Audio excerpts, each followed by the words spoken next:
कोकिला देवी को शहर में आए काफी समय हो गया था और वह अपने पोते प्रेम और बहुओं देविका और तमन्ना के साथ कहीं बाहर नहीं जा पाई थी। माँ जी, कितना समय हो गया है हम सभी को कहीं बाहर गए हुए। चली ना माँ जी, कहीं बाहर चलते हैं। घर पर रहते रहते तो मैं काफी बोर हो गई हूँ।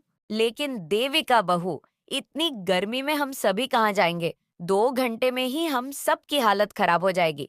और प्रेम भी अभी बहुत छोटा है, और इतने छोटे बच्चे को हम इतनी धूप में कहाँ ले जाएंगे? वैसे माँ जी, आप ठीक कह रही हैं। शहर में इतनी गर्मी है तो ना जाने गांव में क्या हाल होगा। अपनी बड़ी बहू के मुंह से गांव का नाम सुनकर अचानक कोकिला देवी के चेहरे पर एक मुस्कान आ जाती है। अरे बहू, गांव में तो बिल्कुल गर्मी नहीं होती। वहां तो शहर से हर साल कितने लोग गर्मी में गांव जाते हैं। हम एक काम करते हैं, हम सब मेरे गांव मोतीपुर चलते हैं। कुछ दिन आराम से वहीं रहेंगे। प्रेम की भी अभी गर्मियों की छुट्टियां चल रही है। ये भी कुछ दिन गांव में रहेगा तो इसे अच्छा लगेगा। ये हम लोग तो गांव जाएंगे दादी माँ के घर। मैं वहाँ पर बहुत खेलूंगा और मैंने सुना है गर्मियों में वहाँ काफी आम होते हैं। मैं तो वहाँ जाकर खूब आम खाऊंगा। ठीक है, फिर मैं ट्रेन की टिकट बुक कर लेती हूँ। आप सब अपनी पैकिंग कर लीजिए। देविका ट्रेन की टिकट बुक करती है और 2 दिन बाद पूरा परिवार गांव जाने के लिए धनबाद रेलवे स्टेशन से ट्रेन पकड़ता है। मैं खिड़की के पास बैठूंगा। ठीक है बेटा, लेकिन याद रखना खिड़की से अपना हाथ बाहर मत निकालना। पूरा परिवार अपनी अपनी सीट पर बैठ जाता है और अब सभी लोग इस ट्रेन के सफर को एंजॉय कर रहे होते हैं। ट्रेन की आरामदायक धुन और बाहर भागते हुए नज़ारे मन को मोह रहे थे। प्रेम खिड़की से बाहर देखते हुए चहक रहा था, जबकि देविका और तमन्ना आपस में गांव की पुरानी कहानियों में खो चुकी थी। तभी थोड़ी देर में मोहित और राम प्रसाद नाम के 2 आदमी इस परिवार की सामने वाली सीट पर आकर बैठ जाते हैं। दोनों देखने में काफी ज्यादा भोले और मासूम लग रहे होते हैं। अरे अम्मा जी, राधे राधे।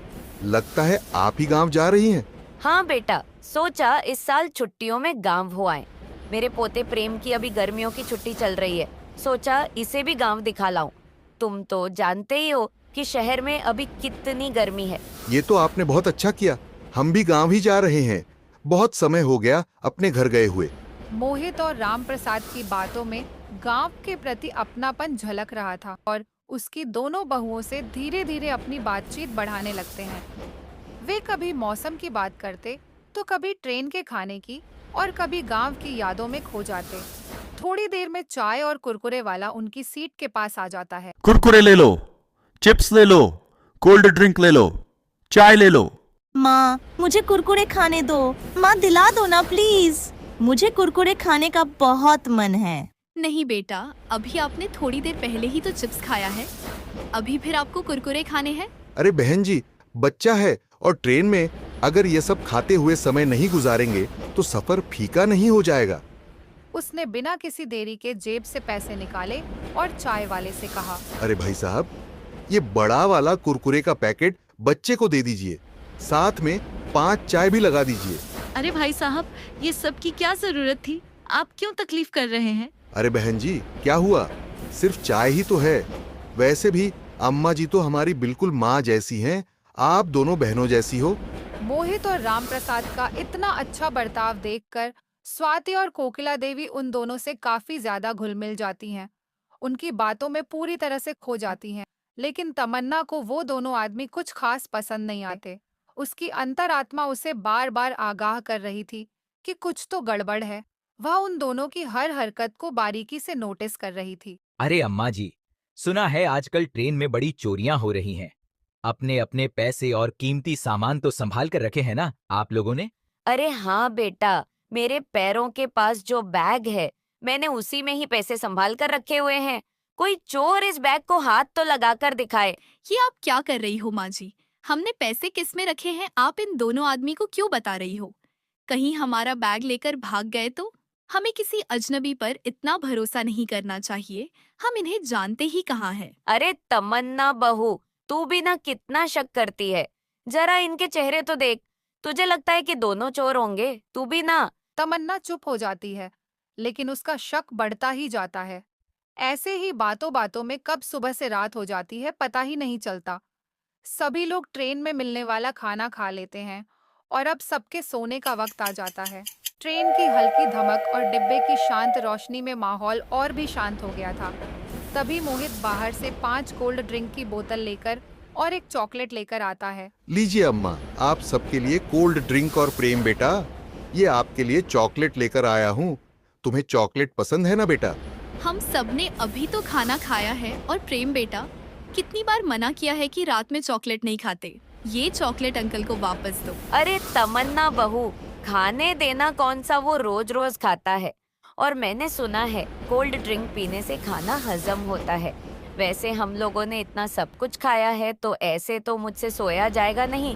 मैं तो चली इसे पीने। कोकिला देवी और देविका दोनों कोल्ड ड्रिंक पी लेती हैं। वहीं प्रेम भी चॉकलेट खा लेता है। मुझे तो बहुत नींद आ रही है। मैं तो चली सोने। यहाँ नीचे सो जाती हूँ और आप ऊपर सो जाइए। ठीक है, लेकिन आज तुम्हें इतनी जल्दी नींद क्यों आ रही है? अभी तो सिर्फ 11 बजे हैं और घर पर तो तुम 1-2 बजे तक सोती हो। वो ट्रेन का सफर है ना, लगता है इसी की वजह से थकान हो गई। आप भी ना बिल्कुल सीआईडी की तरह सवाल करती हैं। कोकिला देवी प्रेम को अपने पास सुला लेती हैं। वहीं देविका भी नीचे वाली सीट पर ही सो जाती है।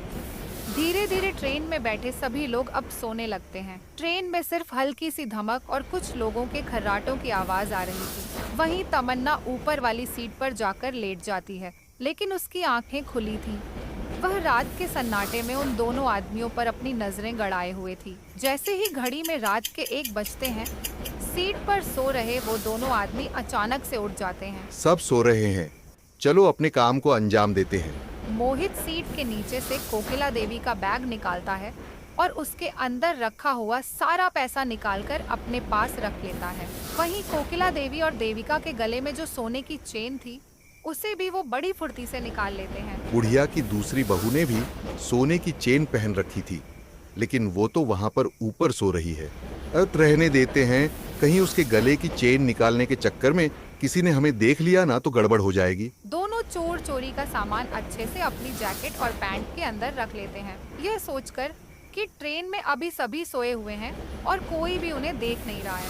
लेकिन ये उनकी गलतफहमी थी। तमन्ना अभी भी जगी हुई थी और वो उन दोनों की हरकतों पर नजर रखी हुई थी। उसका दिल तेज धड़क रहा था, लेकिन उसने हिम्मत नहीं हारी। मुझे तो लगा ही था कि दोनों आदमी चोर हैं, लेकिन अब मैं क्या करूं? कैसे इन्हें पकड़ूं? कुछ समझ नहीं आ रहा है। तमन्ना इतना सोच ही रही होती है कि उसके पैरों के पास उसका पर्स रखा हुआ है और उसने उस पर्स में फल काटने के लिए चाकू रखा हुआ होता है। उसके दिमाग में एक आइडिया आया। तमन्ना चुपके से अपना पर्स अपनी तरफ खींचती है और उसमें से चाकू निकाल छुपा लेती है, जैसे एक शिकारी अपने शिकार पर वार करने की तैयारी कर रहा हो। वहीं वो दोनों चोर अब उस ट्रेन से निकलने लगते हैं। ये बच्चा कितना सुंदर है, अगर इसे बाहर किसी देश में बेच दिया तो इसके अच्छे खासे पैसे मिलेंगे। अरे नहीं यार, इस बच्चे को रहने देते हैं। ये छोटी मोटी चोरियां ही काफी हैं। अगर बच्चे को चुरा लिया तो बहुत बड़ा केस बनेगा। छोटी मोटी चोरियों में ही हमारा काम हो जा रहा है, तो इतनी बड़ा क्राइम करने की क्या जरूरत है। रहने देते हैं, इससे पहले कोई जाग जाए हम दोनों यहाँ से चलते हैं। चुप कर तू। आखिरकार कब तक ये छोटी मोटी चोरियां करके गुजारा करेंगे? एक बार में इतना बड़ा हाथ मार लेते हैं कि जिंदगी भर आराम से रहेंगे। इतना कहकर मोहित प्रेम को अपनी गोद में उठाता है और अब दोनों चोर बच्चे और पैसे को चुराकर वहां से जाने लगते हैं। तभी ट्रेन की ऊपर वाली सीट से तमन्ना अचानक से नीचे उतरती है। उसकी आंखों में आग थी और दोनों को चाकू दिखाते हुए धमकी देती है। मेरे बच्चे को नीचे उतारो, वरना ये चाकू तुम दोनों के पेट में घुसा दूंगी। नहीं बहन जी, हम इसे नीचे उतार रहे हैं, आप बस चाकू को हमसे दूर रखिए, दूर रखिए। उन दोनों के द्वारा बच्चे को नीचे उतारते ही तमन्ना प्रेम को अपनी तरफ खींचती है और चिल्ला चिल्लाकर ट्रेन में सो रहे सभी लोगों को उठाने लगती है। चोर, चोर, उठो, ये चोर है। अचानक सभी की आंखें खुलती हैं। लोग हड़बड़ाकर उठते हैं और तमन्ना के कहने पर जल्दी से वो लोग उन दोनों को पकड़ लेते हैं। कुछ लोग उन चोरों को पीटने लगते हैं, जबकि कुछ लोग उन्हें कसकर पकड़कर रस्सी से बांध देते हैं। क्या हुआ बहन जी, आपने इन्हें पकड़ने के लिए क्यों कहा? ये तो कितने भले आदमी लग रहे हैं। ये दोनों हमारे बैग से पैसे चोरी करके मेरे बेटे को ले जा रहे थे। शर्म नहीं आती तुम लोगों को मासूम बच्चे का अपहरण करते हुए? अभी थोड़ी ही देर में रेलवे स्टेशन आने ही वाला होगा। अब पुलिस वाले ही तुम लोगों की अच्छी हजामत बनाएंगे। नाम मोहित और राम प्रसाद जैसा और हरकत इतनी नीच। भगवान तुम दोनों को कभी माफ नहीं करेगा। रेलवे स्टेशन के आते ही ट्रेन में मौजूद कुछ लोग उन दोनों चोरों को पुलिस के हवाले कर देते हैं। पुलिस उन्हें तुरंत गिरफ्तार कर लेती है और उन्हें उनके किए की सजा देने के लिए ले जाती है। वहीं तमन्ना पानी के छींटे मारकर अपनी सास और देवरानी को उठाती है और उन्हें सारी बातें बताती है। भगवान का लाख लाख शुक्र है कि आपकी आंख खुल गई, वरना ना जाने क्या हो जाता। मेरी आंख खुली नहीं थी, बल्कि मैं तो सोई ही नहीं। आप दोनों तो खर्राटे मार के सो रही थी। और इसके पीछे का कारण जानती है? उन्होंने जो आपको कोल्ड ड्रिंक दी थी, उसके अंदर उन्होंने नींद की दवाई मिलाई थी। इसलिए जैसे ही आपने वो कोल्ड ड्रिंक पी, आप दोनों गहरी नींद में सो गई। और प्रेम को भी दी गई चॉकलेट में भी उन्होंने शायद नींद की गोली मिलाई थी, इसलिए प्रेम भी नहीं उठा। उन्होंने मुझे जो कोल्ड ड्रिंक की बोतल दी और मैंने ले तो ली, लेकिन उसे पी नहीं थी। इसीलिए कहते हैं ट्रेन के सफर में कभी अनजान लोगों से इतना भी घुलना मिलना नहीं चाहिए और ना ही उन्हें अपनी कोई पर्सनल चीज बतानी चाहिए। इसी के साथ उनकी दी हुई चीजों को भी नहीं खाना चाहिए। क्या पता कब कौन दुश्मन दोस्त के भेस में आए और सब कुछ लूट कर ले जाए। तमन्ना की बात उसकी सास और देवरानी को अच्छे से समझ में आ जाती है और आज के बाद से वो जब भी ट्रेन में सफर करते हैं तो हमेशा तमन्ना की कही हुई सारी बातों को मानते हैं और हर अनजान व्यक्ति से सतर्क रहते हैं। उन्होंने तमन्ना की बुद्धिमत्ता और हिम्मत की बहुत प्रशंसा की। मॉरल ऑफ द स्टोरी: हमारी सुरक्षा हमारे हाथों में है। अंधेरे में तो हमारी परछाई भी साथ छोड़ देती है और हम किसी अनजान आदमी पर इतना भरोसा कैसे कर सकते हैं। इसलिए हमेशा सावधान रहिए, सतर्क रहिए।